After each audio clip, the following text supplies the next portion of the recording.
Hey everyone, GuardianE here with another live reaction and first impression video in Fire Emblem Heroes. Today is the day after Christmas, and tonight we are expecting a trailer for the new legendary hero that will be set to launch on, I believe, the 28th, or in just a couple of days now. We'll be getting a new battle as well as a new banner, and we're expecting that trailer tonight. So once that drops, we'll watch and analyze that together, and I'll give you my thoughts as to the new legendary hero, as well as the rest of the focus units on the banner. Okay, let's get this party started.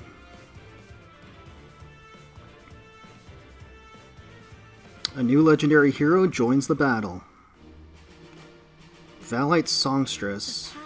Oh wow, Azura. Oh my god, so many Azuras. Okay, and she's flying. Oh man, and she has blue dual flying 3 and aerobatics. Oh, cool. It's a pretty neat effect there. Okay, so she's gonna dance. She has a skill called Gray Waves, it looks like. Okay, Fjorm, Flying Nino. Ooh, okay, Brave Hector, Summer Takumi, Summer Camilla. And we're going to have Summer Tiki. Wow, a lot of summer units. Veronica, okay. Legendary Marth, we knew about that. Fiona, oh geez, Flora. So Air is going to be on the Legendary Hero battle. So Mystic Heroes are going to be... Actually, I don't know what that means. I don't know if that means that going forward, Mystic Heroes are going to be in Legendary Hero banners, or if she just happened to be an excellent colorless unit that they decided to throw onto this banner. I'm not entirely sure. Maybe the info will talk more about it. But that is a pretty stacked banner. I mean, taking a look at all of these characters, I mean, I can't really identify a bad one. You know, Hellbindi and Flora might be two of the, I guess, weaker, maybe, units, but that's saying a lot, considering that they're pretty powerful, and the rest of these units are just extremely powerful. We'll go through them in more detail. Azura herself, I feel like people are going to be pretty upset about Azura being a legendary hero. People, if there was going to be a Fates legendary hero, I think more people probably would have wanted Xander, although at the same time, I think people didn't really want a red legendary hero. I didn't even see what color she was. Is she blue? Yeah, she's blue. Honestly, I don't know. A lot of information overload at one time, so I wasn't able to digest her moveset and what she was, other than she was a flyer, a dancer, and it looked like a mage. And she's blue. Her costume is kind of awesome, I will say that. It's definitely a twist on her native design. Let's go ahead and rewind this, take another look at her in her glory. Let's back it up here and hit play. I did see that Kaya 8 was doing the art for her, and they do a great job with all of the Azuras in the game, so I'm not surprised by that. Okay, Vallite Songstress, so let's pause here. Pretty cool. I do like her design a lot.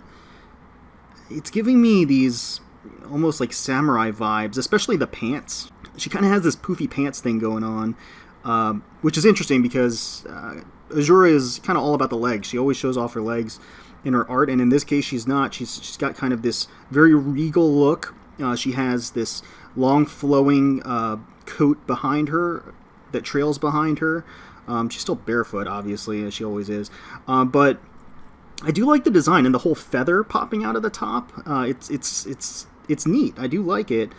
I think she looks good. So she's a flyer. She's a flying blue tome user, which is already just very powerful. Flying tome users in general are just extremely strong in this game, and you know, in the foreseeable future, they will be. So no surprise there. She's also going to be a singer, so she's going to be a refresher, which is going to be incredibly valuable. So as far as legendary heroes are concerned, just by that alone, not even taking into account her stats, not even taking into account her skills, those things alone make her a powerful character. So let's keep playing. Rena Strober is reprising her role as Azura. Looks like she's going to be a blue legendary hero.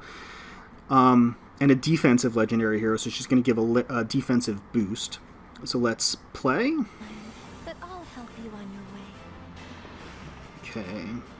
So let's pause here. So Prayer Wheel is her weapon, and it looks like it is an exclusive weapon to her. Might 14, range 2, grant speed +3.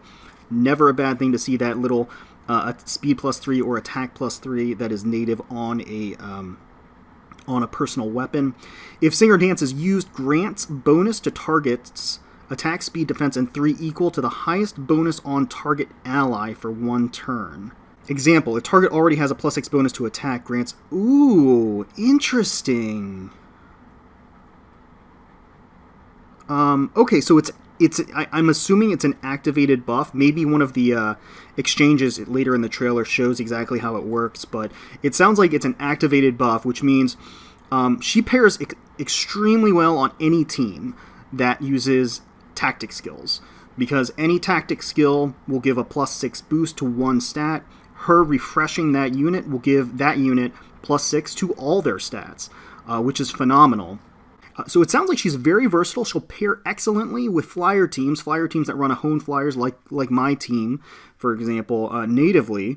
When she refreshes, she'll also give a defensive boost to defense and res +6. And, of course, like I just mentioned, any hybrid team that utilizes tactic skills will be able to fully take advantage of this with the Prayer Wheel. And also any of those assist-activated buffs. Those weapons and skills where if you use reposition or drawback, it creates a buff. That'll work in tandem with Prayer Wheel as well. Any singularly boosting activated buff will work very well with Prayer Wheel. So 14 might is pretty standard fare. It sounds like it's going to be a powerful and very unique weapon, and that's very interesting to me. Okay, Gray Waves. You are the ocean's gray waves. So this is going to be her assist instead of just the standard sing. It's going to have an additional effect, it looks like. So it grants another action, so it refreshes the target ally. If target is infantry or flying, target can move 1 extra space. Oh, wow. For that turn only, does not stack. Cannot target an ally with sing or dance. Okay. That's awesome. Wow, that is so crazy. So that is so devious. Oh my god, I can already tell with Ether Rage she is going to be a nightmare, because what she's going to do is she's going to mess with everybody's mobility and everybody's ability to bait appropriately, because anybody that she refreshes that's infantry or flying, so it's not cavalry. So I mean we can at least get a little bit of a saving grace here. It's not cavalry, it's not armored. So armored, that would have armor march, won't get 3 movement, and cavalry won't get 4 movement. So, we can at least, I guess, thank our lucky stars there. But still, with flying and infantry, I mean, that's really deceptive. And that can really come into play and really ruin a lot of people's teams on a defensive Ether Raids configuration. So blue dual flying 3. We've seen this with red dual flying 3. No great surprise. It's a new skill. It's this class of skills that increases the BST of a unit. I don't really care about these skills. They're whatever. I certainly wouldn't mind having it, so I could throw it on my Summer Camilla. But at the end of the day, is it game breaking? No. Does it change anything? No. And all it really does is reinforce a heavily flawed scoring system within the arena setting. So it is what it is. B skill, Aerobatics 3. Now this is good. Unit can move to a space adjacent to any infantry, armored, or cavalry ally within 2 spaces. So this just reinforces how good she is on a hybrid team. You can replace that with flyer formation if you're going to put her on a flyer team, but this will allow her to just give that added additional mobility. Very valuable. Attack Tactic 3. We were just talking about this with tactic skills. Any tactic skills pair extremely well with the Prayer Wheel on a hybrid team. She'll boost that attack by 6, and then upon the refresh, she'll give an additional +6 boost to all of the other stats. So very, very powerful pairing there. Very interesting kit, I will say. And again, she's going to be a very, very deadly unit, I think, on defensive teams more than anything else. And she's going to be, in the hands of a player, she's going to be just as powerful. So let's keep playing. That attacking art is really cool. And she gets the water, the waves to come out. Okay. So we got Fjorm, which is the another blue.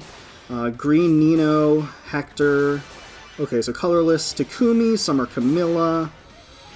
Okay, yep. Tiki, Veronica. Marth. This is a Flora, Helbindi, and Air. This is a stacked banner. So stacked. Alright, so let's break it down. Obviously, Azura is blue, and so being the new legendary hero, she is going to be a target for a lot of people, and alongside her is going to be Fjorm, another legendary hero. So that's always a good thing when you have more than one legendary hero on a color. It increases your chances of getting a legendary hero. Now, everybody has Fjorm.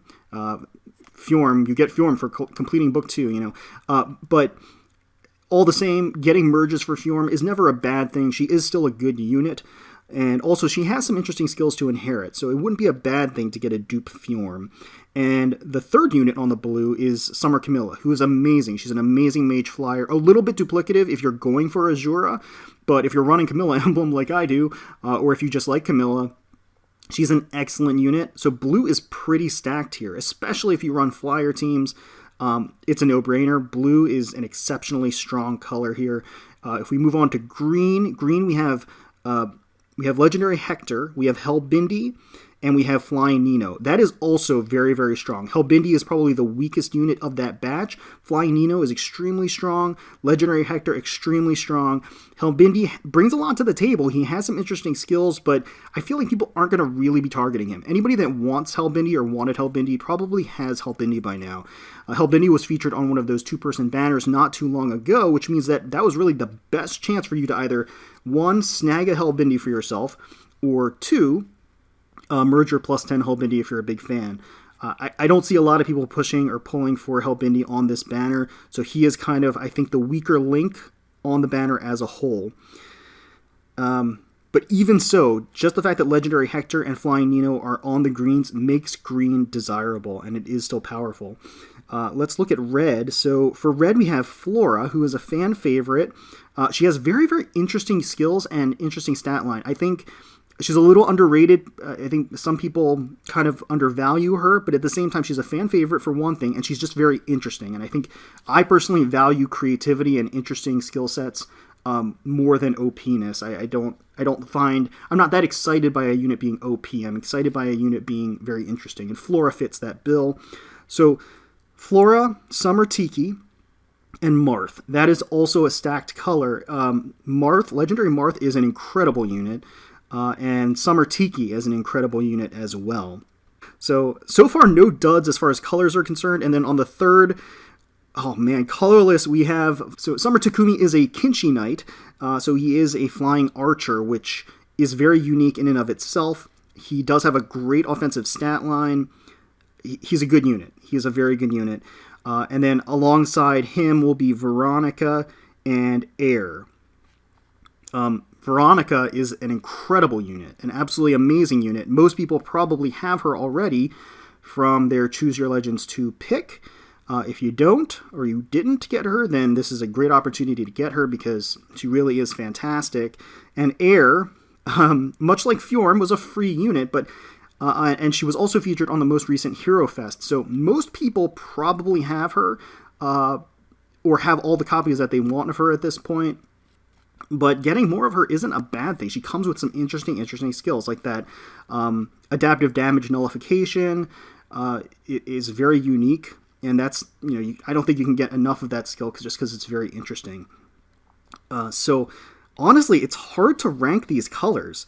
This is a great banner to pull on. If you're missing any of these units, or any of these units are a project for you, I think this is an excellent banner to pull on. They're all powerful.